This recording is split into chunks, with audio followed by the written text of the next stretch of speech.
50. 40, Are you 60? 40. Are you 70? Are you 80? Are you 90? Are you 100? 40. चलो मैं करी। बिस्मिल्लाहिर्रहमानिर्रहीम, अस्सलाम वालेकुम। क्या हाल है आप सबकी? उम्मीद है सब खैरियत से होंगे, खूब मज़े में होंगे और इन्जॉय कर रहे होंगे। और जो आपने पहला क्लिप देखा वो टेक्निकली इस पूरे दिन के अख्ताम में मेरी सालगिरह को मनाने का क्लिप था। मैंने सोचा इब्तिदा में ही आपको दिखा दूं कि आज के दिन मेरी सालगिरह थी और मैंने आज के दिन क्या कुछ किया। तो बस जी, यहाँ पे बच्चों ने भी गिफ्ट्स दिए, चॉकलेट्स दी। फूल और खुशबू से अच्छा तोहफ़ा और क्या होता है। केक तो अब बच्चे अपने लिए लेकर आते हैं। अम्मा का तो हिसाब ये हो गया है कि बस जब भी केक खाना हो तो उसकी जगह गाजर का हलवा, रसगुल्ले या गुलाब जामुन मिलने चाहिए। बिल्कुल भी केक बिस्किट से दिल उड़ गया है। वैसे तो सालगिरह एक दिन ज़िंदगी का कम होने वाली बात है, बल्कि पूरा एक साल आपकी ज़िंदगी का कम हो जाता है और आप अपने अंजाम से जो है वो 365 दिन और करीब हो जाते हैं। तो अल्लाह ताला हम सबके अंजाम बखैर करें। इन सब चीज़ों में बच्चों की खुशी होती है, बच्चों की इंजॉयमेंट होती है। आई थिंक केक खाना ही मेन मकसद होता है। माँ की सालगिरह में तो कोई ख़ास इंटरेस्ट होता नहीं है। तो बहरहाल, तो चलते हैं, दिन की इब्तिदा करते हैं। हमारे घर में चूँकि समर वेकेशंस हैं, बल्कि सबके ही घरों में समर वेकेशन है और कोई भी आलू खाने का शौकीन नहीं है, मगर तरह तरह की नित नई चीज़ें खाने का ज़रूर शौक़ है। तो अब आलू इतने पड़े हुए थे और मुझे डर लग रहा था कि इनके साथ कुछ हो जाएगा, तो मैंने सोचा कि आलू के साथ कुछ कार्रवाई की जाए। आलू खूब ढेर सारे मैंने बॉईल किए, उनको मैश कर लिया। अब उसके अंदर नमक, ज़ीरा, काली मिर्च, धनिया पाउडर, लाल मिर्च और हल्दी, कुटी हुई मिर्च, थोड़ा सा सूखा पुदीना, यानी कि अगर आपके पास ड्राइड मिंट है तो ज़रूर डालें, बड़ा अच्छा फ्लेवर आता है। दुरूद शरीफ पढ़ें और कलौंजी डाल दें, इससे भी बड़ा मज़ा आएगा। और ये है अजवाइन, जिसको आप हाथ से क्रश करके डाल दें, तो पूरा का पूरा मसाला जो है ना वो बड़ा ज़बरदस्त हो जाएगा। नमक मैंने शुरू में नहीं डाला था तो इसलिए अब डाल रही हूँ। तो सब चीज़ों को अपने टेस्ट के हिसाब से जो है ना वो चटपटा मज़ेदार करके मिक्स कर लें। हो सके तो थोड़ा सा चाट मसाला भी डाल लें। और इन सब कामों में उस बच्चे को अपने साथ इन्वॉल्व करें जो आपको सबसे ज़्यादा तंग कर रहा है कि वो बोर हो रहा है, क्योंकि इससे उसकी बोरियत भी भागेगी और आपको भी एक हेल्प मिल जाएगी। तो बस जी, हमने लगाया अपने साथ अपनी छोटी औलादों को और वो देखें कितने मज़े से मिक्सिंग कर रहे हैं।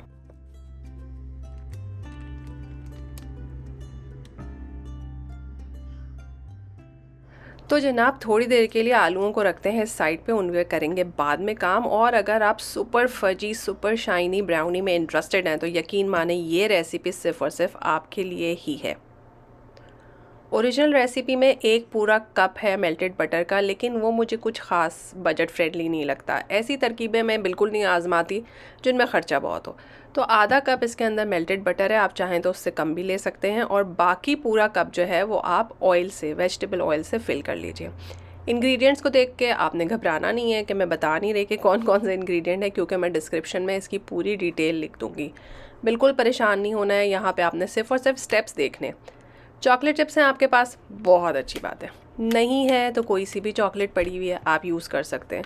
और अगर नहीं है चॉकलेट तो उसके बगैर भी ये बहुत ज़बरदस्त बनेगी। अब मुझे बताएं, है कोई ऐसा बच्चा जिसे चॉकलेट चॉप करने में मज़ा ना आता हो? है ना? देखें कितने मज़े से हेल्प कर रहे हैं लोग। ये वाले स्टेप ना बड़े इंपॉर्टेंट है, क्योंकि आपने बटर को मेल्ट किया है तो बटर इस वक्त है वार्म बटर के अंदर, यानी गर्म बटर के अंदर आपने डाल दिया है कोको पाउडर। कोको पाउडर छान लें, बहुत अच्छी बात है, लेकिन चूँकि मुझे पता था कि ऑयल और बटर थोड़े गर्म है तो बहुत अच्छे तरीके से कोको पाउडर इसके अंदर डिज़ोल्व हो जाएगी। और आपने इसकी बड़ी अच्छी मिक्सिंग करनी है। जब वो मिक्स हो जाए, डिज़ोल्व हो जाए, तो आपने डालनी है इसके अंदर चीनी। आपको हैंड ब्लेंडर की भी ज़रूरत नहीं पड़ेगी। ये स्टेप इसलिए इम्पॉर्टेंट है कि इस स्टेप की वजह से जो एक खूबसूरत सी शाइनी सी लेयर आती है ना ब्राउनी में, वो इसी स्टेप की वजह से आती है। आपने चीनी और ऑयल को बहुत अच्छे से मिक्स करना है। लगाएं इसके ऊपर 3-4 मिनट, हैंड विस्क से करें, जैसे मर्ज़ी करें, अच्छे से मिलाएं। फिर इसके अंदर आपने अंडे डाल देने हैं। अंडे रूम टेम्परेचर पे होने चाहिए, उन्हें मिक्स कर लीजिए। इसमें जा रहा है कॉफ़ी पाउडर, नमक और बेकिंग पाउडर। बस बेकिंग पाउडर वैसे इसकी ओरिजिनल रेसिपी में नहीं था, लेकिन मैंने डाला है, आप चाहें तो स्किप भी कर सकते हैं। और उसके साथ चला गया वनीला एसेंस। बस इसको आपने हाथ से अच्छे से मिक्स कर लिया है। अब आप थोड़ा थोड़ा करके जो है वो इसके अंदर डालेंगे फ्लावर और इसको मिक्स करेंगे।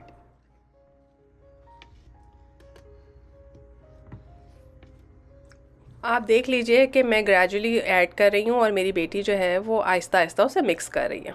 फ्लावर को ओवर मिक्स नहीं करना है। जैसे ही फ्लावर गायब हो जाए आपने थोड़ा सा और फ्लावर डाल देना है। जैसे ही गायब हो जाए एक और दफ़ा डाल दीजिए। बस इसके साथ कुश्ती नहीं लड़नी है, आराम आराम से इसको मिक्स करें। थोड़ी देर बाद आप देखेंगे तो ये सब का सब जो है वो इनकॉर्पोरेट हो गया होगा, कहीं गायब हो गया होगा, नज़र ही नहीं आएगा कि फ्लावर है। तो बस हिला जुला के देख लें, कहीं पे ड्राई इंग्रेडिएंट्स होने नहीं चाहिए। सब चीज़ें मिक्स हो गई हैं, आपका बैटर तैयार है। अब half of the crush chocolate जो है या चॉकलेट चिप्स जो भी आप यूज़ कर रहे हैं वो लाइटली इसके अंदर फोल्ड कर दीजिए। नहीं है तो भी खैर है, अगर है तो बहुत अच्छी बात है। ये डबल चॉकलेट बन जाएगी, सुपर फजी बन जाएगी, सुपर चॉकलेट ही बन जाएगी। तो आपने कोई सा भी टिन ले लेना है और उसको पार्चमेंट पेपर लगा लीजिए। उससे ये होता है कि चिपकती नहीं है और बहुत आराम से जो है वो बाहर निकल कर आ जाएगी। ऊपर से इसे स्मूथ कर लीजिए। और ये बात तो यकीनन आप सबको पता है कि इस वक्त अवन आपका प्री हीटेड होना चाहिए। ये सब काम स्टार्ट करने से पहले आपने अवन स्टार्ट कर लेना है, ठीक है, ताकि आपका अवन प्री हीटेड हो। और उसके ऊपर आप अच्छे से प्यारे से चॉकलेट चंक्स डाल दीजिए ताकि वो खूबसूरत लगे, हसीन लगे, खाने में ज़्यादा मज़ेदार लगे। हुसैन साहब का तो सारा इंटरेस्ट ये जो बची खुची चॉकलेट थी उसमें था इसी वजह से उन्होंने शायद थोड़ा काम भी कर लिया।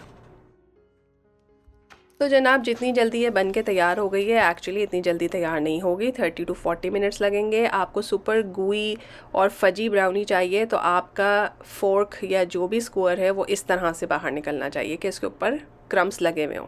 उसके बाद आपने अवन का दरवाज़ा खोल देना है, अवन को ऑफ़ कर देना है और इसके अंदर 10 मिनट के लिए इसको छोड़ दीजिए। आपकी बहुत शाइनी, खूबसूरत, हसीन, मज़ेदार ब्राउनी तैयार है।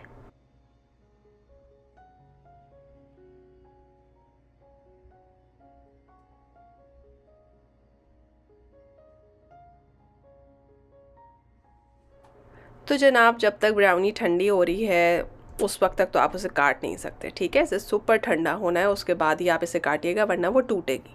यहाँ पे हम जो है वो आटा गूंद लेते हैं। आटे में मैंने डाले हैं फ्लैक्स सीड और थोड़ी सी कलौंजी और नमक। फ्लैक्स सीड वैसे बच्चे नहीं खाते हैं, लेकिन अगर आप आटे में मिला देंगे तो यकीन माने उन्हें पता भी नहीं चलेगा और वो बहुत आराम से खा लेंगे और उनके अंदर हेल्दी चीज़ें जाएंगी। आटा गूंदना मेरा ख़्याल है सबको आता है।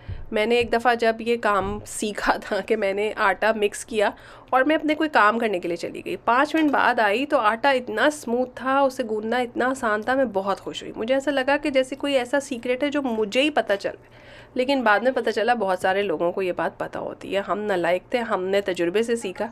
तो हमारे तजुर्बे से आप सीखें कि आटा गूंद के थोड़ी देर रख दीजिए, 15-20 मिनट बाद आके आप उसे जब मुट्ठियाँ देंगे तो बहुत स्मूथ और अच्छा आटा गूंदेगा। यहाँ पे मैंने जो लोबिया भिगो के रखा था उसे मैंने प्रेशर लगा दिया है। और वैसे तो मैं कैन का लोबिया बहुत आराम से इस्तेमाल करती थी, लेकिन अब पिछले कुछ दिनों से मैं थोड़ी कॉशियस हो गई हूँ। सोडियम कंटेंट बहुत ज़्यादा होता है, प्रिजर्वेटिव्स डले होते हैं, तो थोड़ी सी मेहनत है। आपने भिगो दिए, आपने उबाल लिए, कुछ आप पका लें उसी टाइम पे और कुछ को जो है वो ठंडा करके आप फ्रीज़ कर लें ताकि आप फ्यूचर में इस्तेमाल कर सकें। तो इस तरह के छोटे छोटे काम ज़रूर किया करें मील प्रेप में, ये बहुत ही इम्पोर्टेंस के काम है। तो बस जी अब हम आ जाते हैं लोबिया बनाने के लिए। और लोबिया बनाने के लिए बड़ा आसान काम है। आपने तेल में प्याज को फ्राई करना है, उसमें चॉप टमाटर डाल देने। अच्छा देखिए, चॉप मैं इसलिए डाल रही हूँ क्योंकि इस ग्रेवी का ना स्मूथ होना बहुत ज़रूरी है। इसमें बड़े बड़े से चंक्स नहीं होने चाहिए। तो इसको पकाने के 2 तरीके हो सकते हैं। एक तो ये कि आप प्याज टमाटर को ब्लेंडर में ब्लेंड कर लीजिए, साथ में अदरक लहसुन का पेस्ट भी डाल दीजिए और उसके बाद उसे ऑयल में फ्राई कीजिए। दूसरा तरीका ये हो सकता है जो मैं कर रही हूँ कि आपने ब्लेंडेड टोमेटोज़ डाल दिए हैं, नमक, मिर्च, अदरक लहसुन का पेस्ट, ज़ीरा, हल्दी, धनिया पाउडर, यानी कि जो हमारे रोज़मर्रा के मसाले हैं वो डालें। बस धनिया पाउडर की क्वांटिटी आपने थोड़ी सी ज़्यादा रखनी है क्योंकि इसकी ग्रेवी थिक होनी चाहिए। तो मैं इसको अब इतना भूनूंगी कि बिल्कुल भी कोई ग्रेन ना रहे मसाले में और ये अच्छी तरह से जो है ना वो सब चीज़ें मिक्स हो जाएं। तो इस काम में करने में थोड़ा सा टाइम लगता है लेकिन बड़ा अच्छा रिज़ल्ट आता है। अच्छा, मेरे पास थोड़ा सा रायता पड़ा हुआ था और वो इस्तेमाल नहीं हो रहा था, तो मैंने रायता डाल दिया। अगर आपके पास भी रायता वगैरह बना हुआ रखा हो तो आप सालन में पकाते हुए ज़रूर इस्तेमाल कर सकते हैं। उससे सालन के टेस्ट में कोई ख़राबी नहीं आती, बस बेहतरी ही आती है।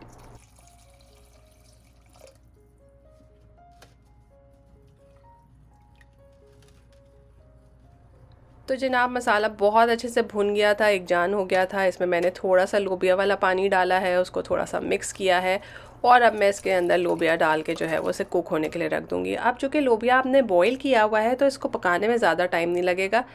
आपने उतनी देर तक इसे पकाना है जिसमें ये आपकी रिक्वायर्ड कंसिस्टेंसी का हो जाए, या फिर जब ये थोड़ा सा पक जाए तो आप इसके अंदर एक दफ़ा वो घोटनी होती है ना, मैशर, वो चला दें। उससे ये होगा कि बड़ी अच्छी थिक सी ग्रेवी बन जाएगी।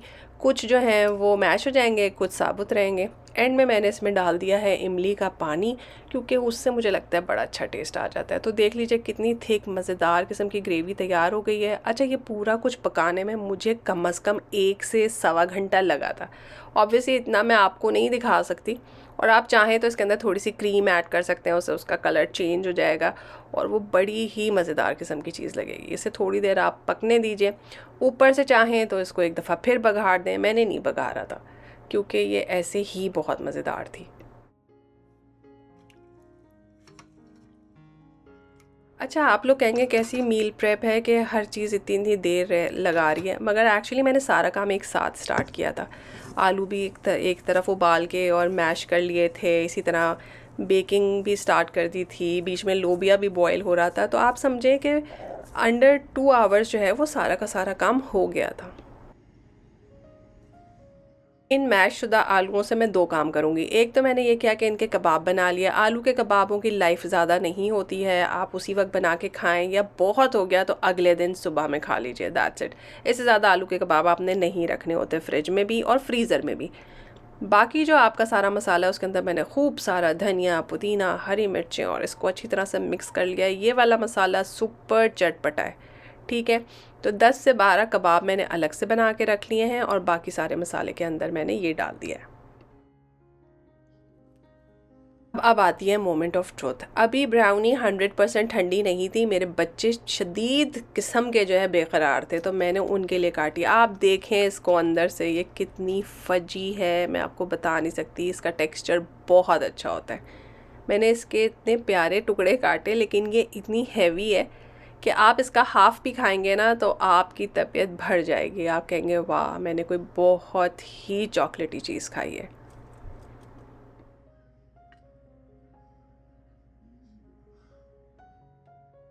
मैंने इसके मज़ीद छोटे पीसेस किए और फिर उसको मैंने एयर टाइट डब्बे में डाल दिया, और ये हमारे घर 2 से 3 दिन चली। और मेरे कुछ बच्चों का कहना ये है कि ये रेफ्रिजरेट करके ज़्यादा मज़ेदार हो गई थी। तो अब आपकी चॉइस है। तो अब तक मैंने ये सारा काम किया है जो आपके सामने है। तो अब जो कबाब हैं वो ज़ाहिर है मैंने आपसे पहले ही बताया, उनकी लाइफ ज़्यादा नहीं है। तो वो हमारे घर में ना, ऐसे अगर आप बच्चों को कबाब देंगे वो कहेंगे हमने नहीं खाने कबाब। तो सबसे मज़ेदार चीज़ ये होती है कि इनको अंडे वाला बर्गर बना दें, जो कि कराची में ठेलों पे मिलता है ना। घर में अगर आपने वो बर्गर बनाना है ना, तो आप यकीन करें वो उसकी बहुत ज़्यादा डिमांड होती है, बच्चे बहुत शौक़ से खाते हैं। करना कुछ नहीं होता, आपने अंडे फेंटे, उसमें नमक काली मिर्च डाली और उसके अंदर कबाबों को कोट करके सब कबाब फ्राई कर लिए। सब कबाब एक साथ फ्राई कर लीजिए, काम आसान हो जाता है, ज़िंदगी आसान हो जाती है। इस तरह फ्राइड शुदा कबाब आप एक आध दिन फ्रिज में रख सकते हैं और खा सकते हैं। आलू बेचारे होते तो बहुत फ्रेंडली हैं, लेकिन बेचारे स्टोर ज़्यादा अच्छा होते नहीं हैं। तो इसलिए कोशिश यही करनी चाहिए कि जो प्रॉपर आलू के कबाब या बड़े बड़े आलू के चंक वाली चीज़ है ना, वो जल्दी ही खा ली जाए और उसको फ्रीज़ तो बिल्कुल ही नहीं किया जाए। तो बस जी, हमने यहाँ पे जो है वो सारे के सारे कबाब फ्राई कर लिए हैं। आप यहाँ पे अपने हिसाब से कबाबों को फ्राई कर सकते हैं। अगर आपने ठेलों पे देखा हो तो वो तवे पे करते हैं इसको फ्राई, और फिर कबाब को जो है ना वो अच्छे से फ्लैट कर देते हैं दबा के। तो मैंने बच्चों के कबाब तो फ्लैट नहीं किए थे, लेकिन मैं अपने कबाब तो खूब दबा दबा के फ्लैट करके ना क्रिस्पी कर लेती हूँ। मुझे क्रिस्पी चीज़ें बड़ी अच्छी लगती हैं। तो उस दिन मैंने पराठों के बारे में ज़िक्र किया था कि मैं क्रिस्पी करती हूँ पराठा, तो इतने लोगों ने मुझे मैसेज किया कि हम भी कुरकुरा पराठा खाते हैं। तो बस जी, हमने जो है वो अपने कबाब भी कुरकुरे कर लिए और जो बचे हुए अंडे थे उनको आप फ्राई कर लें और इनके छोटे छोटे से पीसेस कर लीजिए। उससे ये होगा कि आप कबाबों के साथ जो है वो बर्गर में डाल सकते हैं। वैसे तो आप पर कबाब या पर बर्गर एक एक अंडा भी डाल सकते हैं, लेकिन मुझे पता था वो बहुत हैवी हो जाएगा बच्चों के लिए, तो फिर मैंने तो इसी तरह से बस ऑमलेट टाइप का बनाया और उसके छोटे छोटे पीसेस कर लिए। तो आप समझिए कि एक बन कबाब में जो है वो आधा अंडा जाएगा।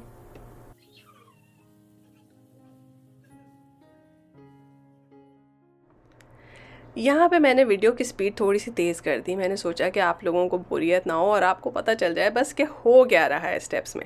तो बस जी इन स्टेप्स में यही हो रहा है कि बेगम साहिबा ने भाग भाग के जल्दी जल्दी से जो है वो सारे के सारे बन कबाब जो हैं वो बना लिए हैं और खूब मज़े से इंजॉय करके जो है वो अब हम इनको खाएंगे। इनको बनाना बहुत आसान है। इसके अंदर आप केचप डालिए, इसके अंदर आप रायता डालें, इसके अंदर आप ग्रीन चटनी डालें, इसके अंदर आप चिली गार्लिक सॉस डालें। अगर आपके पास इमली की चटनी है तो वो ज़रूर डालें। मैंने नहीं डाली थी लेकिन मेरे पास थी, मुझे याद ही नहीं रहा कि मैं इमली की चटनी भी डालूं। मेरा ख्याल है मैंने रायता डाला था और चिली गार्लिक सॉस डाला था, तो मुझे ज़रूरत नहीं महसूस हुई इमली की चटनी की। अंडा रखें।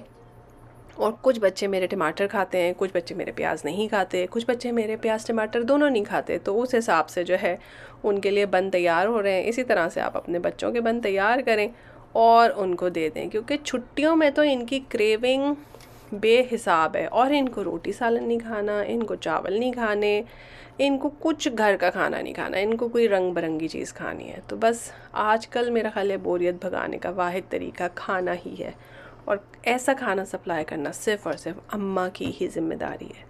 तो बस जी हम अपनी ज़िम्मेदारी पूरी कर रहे हैं। यहाँ पे हमने जो है वो अच्छी तरह से सब चीज़ों को जो है वो खूब दबा दबा के क्रिस्पी कर लिया है। और ये है मेरा बर्गर जो मैंने बहुत शौक़ से और मज़े से खाया।